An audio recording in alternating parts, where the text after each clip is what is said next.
Hey, this is Jamie from Divas Who Win Freedom Center, and here tonight I am bringing you recovery-inspired hope. When I lost my anonymity, I was no longer ashamed. I became empowered. I was able to share hope and be a light for others. The voices that told me I was never going to reach my goals and that I couldn't stand up for myself any longer had no power over me. Today I speak loudly about my recovery without guilt, without shame, so that others don't have to suffer silently. Tonight, my guest is a very good friend of mine, Brandy Anderson, the founder and executive director of ARC. So Brandy, you have how long sober? I will be 11 years on the 25th of this month. 11 years. So I actually was at Brandy's birthday, what did we say it was? 6 years? 6 years. Her 6-year birthday. And it was actually one of the first meetings I had ever gone to. And I remember seeing her, and she was such a light, and she was talking about these plans that she had for this recovery center for men. And I was like, wow, that is so awesome. And here we are today. So, so let's see. I have a couple questions for you. Okay. First of all, tell us a little bit about ARC. Well, Acceptance Recovery Center is an intensive recovery residence. It's long-term, and we are created to serve the high risk and high need, usually court-referred population that are experiencing displacement. And what displacement is, in other words, is homelessness. We offer evidence-based practices. Our foundation program is a minimum of 12 months. The end of last year, we added an additional program, which is our Alumni Care Transition Program, which is another additional 12 months. So it's a 24-month program. We serve men and women now. And it's a really cool organization. We are loud and proud of our recovery. We know that we no longer have to sit in silence and be ashamed of our stories. So it's been really cool to get the opportunity to work with the recovery community in Athens. Awesome. So I have some questions for you. Okay. Okay, first of all, tell us about the moment that you decided you wanted to do something different. So I was working in a factory in Gainesville, and a lot of people were getting laid off that had been there for a very long time. And at that point, I realized that I did not want to work in a big corporate business, that I wanted to help people. And I wasn't sure what that was, with his at-risk youth or the recovery population. I found out quickly that at-risk youth was not the population I was supposed to work with in college. And then later on, the moment I knew that I wanted to do something different as far as recovery field is related, I was sitting in court. I worked for the accountability courts, and there was individuals coming in saying, I really need help for my substance use issues. And the courts would say, you're too high risk, you're too high need, and they would then go to prison. And so that's really where Acceptance Recovery Center gave birth, is to serve that overlooked and underserved population. Awesome. So tell us a little bit about your early recovery. Describe to us a struggle that you overcame in early recovery.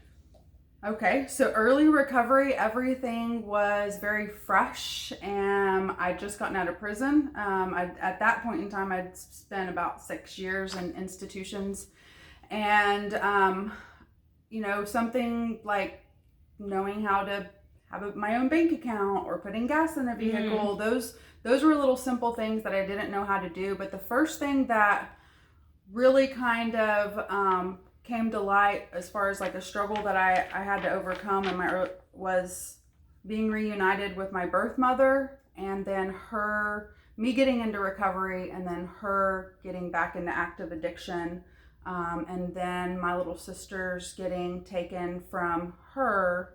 And it was like kind of like me reliving my childhood all over again. Thankfully, I was able to make it through that and support my little sisters in a way that, they deserve to be supported because of I maintained my recovery. But early recovery for me was fun. Other than that, I was, part of the recovery community. The that's here in Georgia is just, it's just amazing feeling welcomed and appreciated and like I belonged somewhere for the first time. Yes. So although there was a lot of struggles with family history and what was going on with all that, it was still like my early years in recovery was just, it was so much fun going to recovery events and finding out that people were in college and they had, degrees and they owned homes, and it was just very inspiring as far as something that I felt like I could do eventually someday too. And I can totally relate to that because, in my active addiction, it was like I walked around all the time and I was looking for a purpose. Like, I felt like I walked around in the dark all the time. I was like miserable. I was angry every day that I woke up again.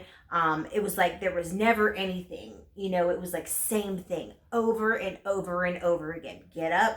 How am I going to get high today? How am I going to get my fix? And that was it. Like over. It was like a never-ending nightmare, And it was like when I finally came into recovery, connected with people who what do we say? I'm going to love you till you learn to love yourself. Yes.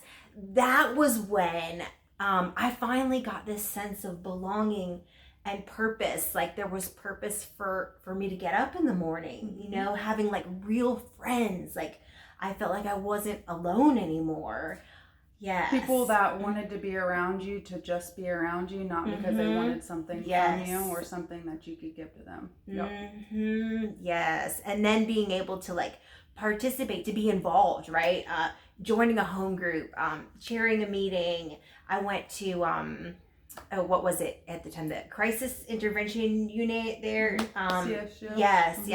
It was Miles Street, which was actually one of the places I went in detox. I went through detox like 8 different times, and being able to go and share my story and share hope, and seeing the people's eyes like light up when I was telling them like I only have 89 days sober here, but I'm telling you this is amazing. Yep, H&I was where I first had my service, my first service commitment, and I know that that's where it gave birth to my passion for serving others, was being able to go into Miles Street. That was my first, and I had like 60 days in recovery. I wasn't supposed to be doing it, right? That I didn't have enough time in recovery, but it was an opportunity for me to really see where other people are at and how much hope could be given to others that were suffering, to see other people that even just had 60 days in recovery. It was a really beautiful experience. Yes. So if you could tell your younger self one piece of advice, what would it be? Oh, that you're lovable. That little girl hangs out with me all the time. She'll show up at the oddest places. And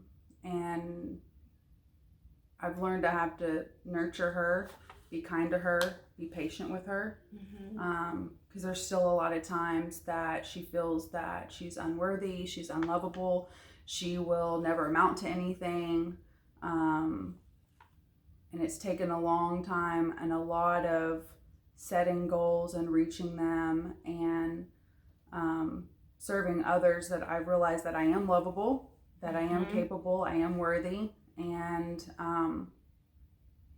I think that I'm still having to tell that little girl that same story often now. But if only she knew that then. Yes, that's so true. I was talking about this last night with somebody, and it's like, we were talking about, number one things in moving forward in any kind of, relationship or in your life is knowing that you are worthy of having that good life. And that is something that took me so long. I think it took me until I even had until the idea actually clicked in my head. I had like 18 months sober when that happened. So I went through steps, and I was super involved, and I wanted to be the recovery all-star, and I started to build my life at that point, but I still had zero self-worth, and it was just one day it clicked, one day. Somebody, treated me a certain way that, normally I would have just brushed aside and kind of ignored and stayed in the situation. But something clicked in my head that day, and I said, I don't deserve this. I deserve to be treated better. And that was when I decided to change things in my life and take time to pour into myself and build my life. And that is where, my major career transformation changed and my ministry transformation came.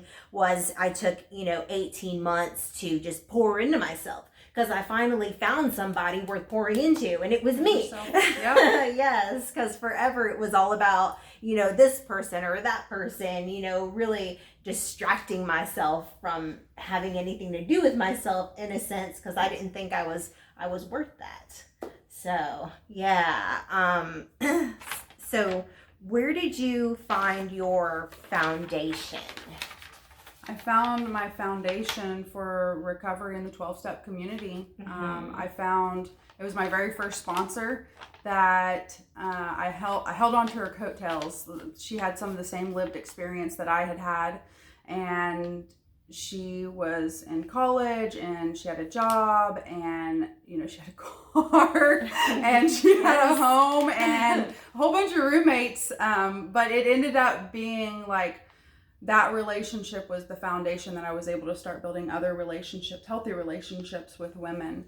I'm thankful to say that we're still friends today. Ended up being roommates, which was not the best idea, but it's part of my journey. And thinking back to that little girl, I had a lot of undoing from stuff from my childhood, and a lot of shame, a lot of guilt and remorse, regret, and it could have stood in my way. However, I had the gift of desperation, and I was desperate to not go back to prison, no longer be imprisoned by my addiction, that I allowed the community to lead me and show me how to live. And I allowed them to love me just enough to where I could start to love myself. And it is definitely something that's still a work in progress, but I really love who I am today. I'm really grateful for the foundation that I was given in those early years, of all the people that poured into me and invested in me to help me become a woman of worth, a woman of integrity. I practice the 12-step principles so often and so much that it become part of my character. And so whereas it used to be something that was challenging for me to have courage or to have integrity or willingness, open-mindedness, today it's like second nature, because it's become part of who I am. So I'm thankful that I no longer have to be ashamed of my story, that I can speak about my recovery, I can speak about my lived experience, and I know that my recovery story, your recovery story, our recovery stories have the opportunity to really change the trajectory of a lot of people's lives. And I'm so thankful that you have courage to get on here and tell your story and ask all these uncomfortable questions and get vulnerable. Yes. I find a real passion for it, for being transparent and being vulnerable and not being scared to reach out to people and say, this is possible. Recovery is possible, and an amazing life is possible, no matter where you come from. Yep. So thank you guys so much, and we will see you next time on our next interview. Bye.